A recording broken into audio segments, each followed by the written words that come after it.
Janice Purnell, and I'm Creative Director for YoloArts. I am here at the Barn Gallery where we are opening our latest exhibit, Art in Action, featuring paintings and screen prints honoring African American women heroes. We are so pleased to be able to partner with Women in Leadership Davis, or WILD, to bring all of this work together under one roof. I hope you'll take the opportunity to come and see the exhibit in person or online and learn more about the lives of these incredible women. I want to thank everyone at WILD for making this exhibit possible, including co-founders Zokare Minya, Jeannie Hartramp, and organizer Sarah Zimmerman. I'd also like to give a shout out to the UC Davis School of Design for submitting beautiful handmade books to the exhibit in a collaboration of over 40 students entitled Project Hope. And now it's time to meet co-founders Zokare and Jeannie and to hear from some of the artists who will talk about their work. Hi everyone, and welcome to Art in Action at the Barn Gallery. It's sponsored by YoloArts in partnership with WILD. I am a co-founder of WILD, which means Women in Leadership Davis. We are located in Davis, but our reach is actually international. Our desire is to bring as many opportunities for Black and Indigenous girls of color so that they can be leaders, because we know that we are way past just protesting. We need action. And so kind of Art in Action is a symbol of, we want to recognize the victims of police brutality. We want to recognize some of the leaders in the civil rights movement, but we don't want to end there. We want it to be the beginning of a conversation to actually affect change. And the way we can affect change is economic. We need to give young women opportunities where they can advance in their careers, in their social skills, in their parenting skills. And so we thought, as WILD, we created a girls' academy. That is, the applications are available now. If you are a young Black or Indigenous or identify as a girl of color, you can apply and be part of our year-long leadership academy, because we want this to be an ongoing conversation about how we bring young women into positions of leadership to effect change. And I think that's kind of our role. And so Art in Action came about because right after the George Floyd incident, where George Floyd was brutally murdered in front of everybody watching, we had a protest called For Our Fathers, For Our Sons, For Our Daughters, For Our Sons, For Our Brothers. So this protest was for our sons, for our fathers, for our brothers, because we wanted to say we want to stand in front of the world and say we want to protect our sons. George Floyd was a son, he was a brother, he was a father. You heard him cry for his mom, and we want the world to normalize Black lives. So that's why we had that protest. But we didn't want to end there. Eventually, we planned a protest around women, because Black women are always on the forefront of protecting Black men, of protecting the world. But we wanted to make sure Black women had an opportunity to be heard and to be seen. And so we had artists all over the county and even Sacramento make these amazing portraits of civil rights leaders and women that have lost their lives to police brutality, because it's all in the same. And we wanted those conversations to continue.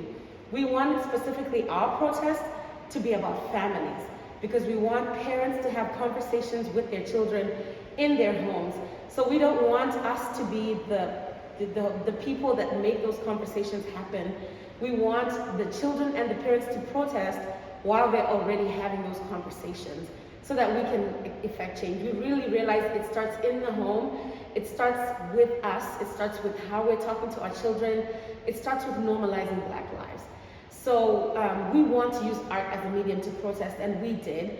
Throughout this, you will see even some of the children brought their art as well, because we want to never forget these things that happen, and we want to be part of the change that we're going to see.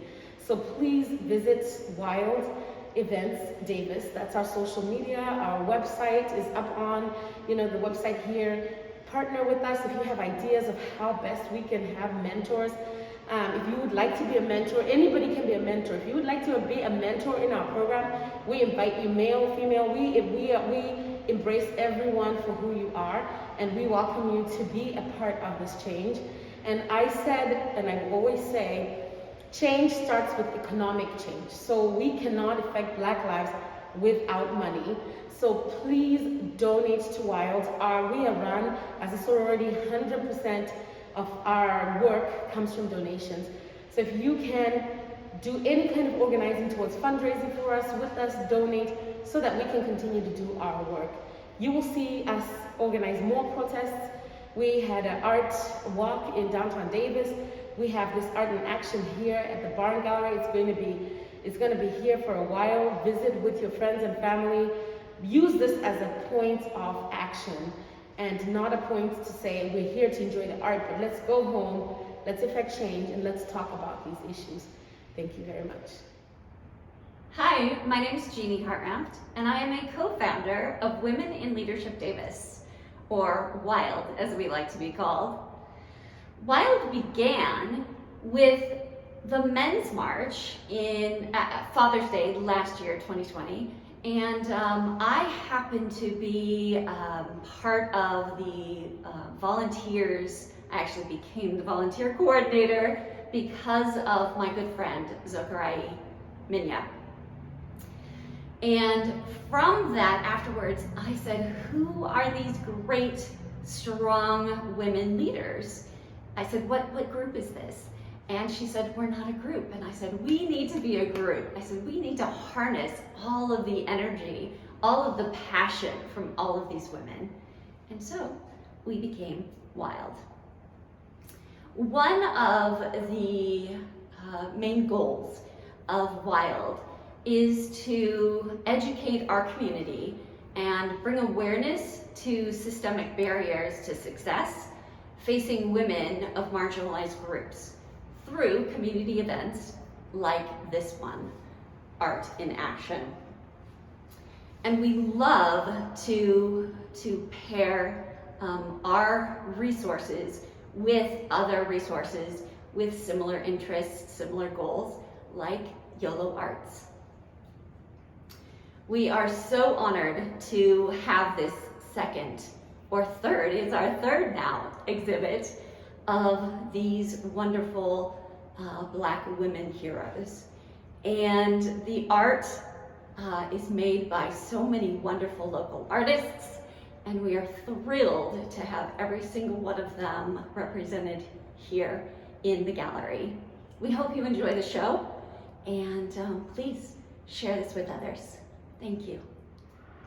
My name's Ruth Santer, and I painted this image, and my daughter painted that one. We worked together.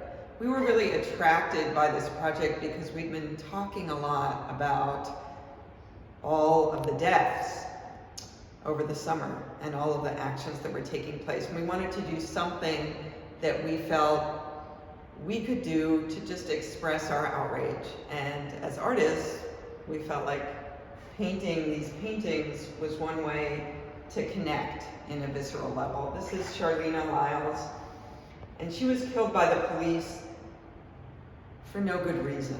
And her story really spoke to me because I'm sure she would not have been killed if she was white.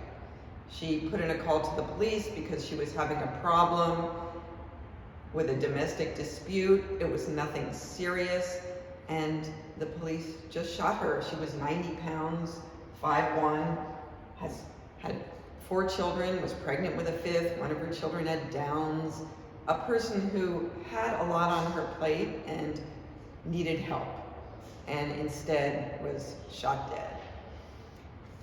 So my daughter and I painted these together, and I hope that they speak to people in some kind of a way. This exhibit spoke to me, and all of the work, I think, is so beautiful, and hopefully brings these people to the attention of others. Hi, I'm Stenson, and I'm the artist of this portrait of Dorothy Dandridge. Dorothy Dandridge has always been an inspiration of mine and an icon for me of beauty, grace, activism. And I hope that as she used her platform for activism, I can use mine as well. For this portrait, this is actually cardboard, and I used oil paint for this. And it was just an amazing process of giving her complexion, all the different tones, and warm and neutral, different colors, and just really showcasing her beauty that was so effortless, yet so powerful. I hope to inspire other people by exposing them to her great work and just her beauty, and hopefully that will inspire them to use their platform for activism as well. My name is Jennifer Nachmanoff, and I'm a ceramic artist and a sometimes scenic artist for theater, but not really a painter. So when I was invited to participate in this exhibit, I was a little bit shy, but also very honored to be asked. And I was given a list of names to choose from. 2 names on that list were completely unfamiliar to me, Ella Baker and Diane Nash. And so I thought, well, why don't I know about these women, and I better find out. And to my surprise, I learned that both of them were incredibly important people in the civil rights movement of the 1960s. Ella Baker was of an older generation than Diane Nash, and was actually the mentor for Diane and many other people of her generation, Stokely Carmichael, Julian Bond, Bob Moses, Marion Barry. But she wasn't really interested in being out in the forefront and being at the head of marches and doing big speeches. She was very interested in grassroots community organizing, getting down on the ground, building up communities, and trying to move things forward that way, making sure that the laws that were being fought for were actually being carried out on the ground, and listening to communities and finding out what their needs were and applying that. And so she built up a group of people, including Diane Nash and others of their generation, who continued to fight for voting rights and desegregation and decriminalization of protesters. And really her legacy and the legacy of Diane Nash have carried on to the present. And I think we can all take inspiration from both of them. We can't all be the Martin Luther Kings of the world, but there is a place for us in our communities to organize, and that's the lesson that I take from Ella Baker and Diane Nash. Hi, my name is Sarah Zimmerman. I'm one of the organizers for WILD, Women in Leadership Davis. This is our event together with YoloArts. I have been organizing with WILD for about a year, and I started organizing around the march. I work for a union, I like to do events, and the mission of WILD really spoke to me. How do we support especially young women and women of color and BIPOC women, Black and Indigenous women especially, in their leadership? So one of the things that WILD does is we do events. We did the march for our mothers, our daughters, our sisters to commemorate the 100th anniversary of women winning the right to vote and the 55th anniversary of the Voting Rights Act. And one of the things that we did during the march was we called local artists to create portraits of Black women civil rights leaders and women who've been killed by the police. We had artists doing design, like the women you see behind me. One of my favorite pieces that was in the show is Marsha P. Johnson, and the P stands for Pay It No Mind. She was a transgender activist, and she often showed up, her body covered in bruises because of the discrimination against her. And she still fought for the rights of transgender women, and with an attitude of pay it no mind. And that is what I love about this exhibit. There's a lot to learn about the different women that have struggled for years, for over a century, for winning the right to vote, and especially the right to vote for Black women. My name is Anya McCann, and I'm an artist and a singer, among other things.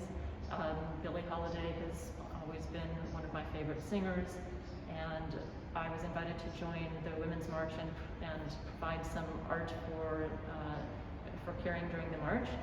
And Billie Holiday was my first thought. I had never done a portrait of her. I typically focus on portraits, and I really enjoy doing a posterized three-color rendition of many people, that are my subjects. Billie Holiday suffered tremendously during her life and stood up for things that she believed in. She became a very strong woman from a very difficult background, and used her audience draw capability to communicate the song Strange Fruit, which depicts with all of our senses what it was like to witness lynching in the South. And she did a tremendous educational service to her audiences who may never have considered that before. That's why I chose her. I also chose Rosa Parks, who spent many of her, she became an activist when she was like 10 years old, and she was not a quiet person. She spoke out, and she worked for the NAACP, and she timed the bus, her protest. It's often portrayed that she, it was just happened one day, but it was really timed for some legislation that was moving through our elected officials at the time.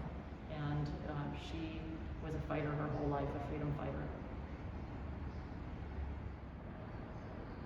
Brianna Taylor was a beautiful, black, loving, charismatic 26-year-old emergency room technician with a bright future ahead of her when she was killed by police officers in her apartment in Louisville, Kentucky on March 13, 2020. The police officers were looking for two men suspected of dealing drugs, which she had nothing to do with. Brianna's family and friends described her as bubbly, caring, thoughtful, and passionate about helping others. She was looking forward to pursuing a nursing degree and a career in healthcare where she could make a difference in other people's lives. Incomprehensibly, but unfortunately a too common story, none of the officers who discharged their bullets that night and killed Brianna Taylor faced criminal charges for killing her, and only one was indicted with wanton endangerment of her neighbors. That is not justice, it's far from it, and police violence against Black and brown people, in this case a Black woman, is not new. My name is Stephanie Thayer, and I drew this piece to honor Brianna first and foremost. May she rest in peace and power.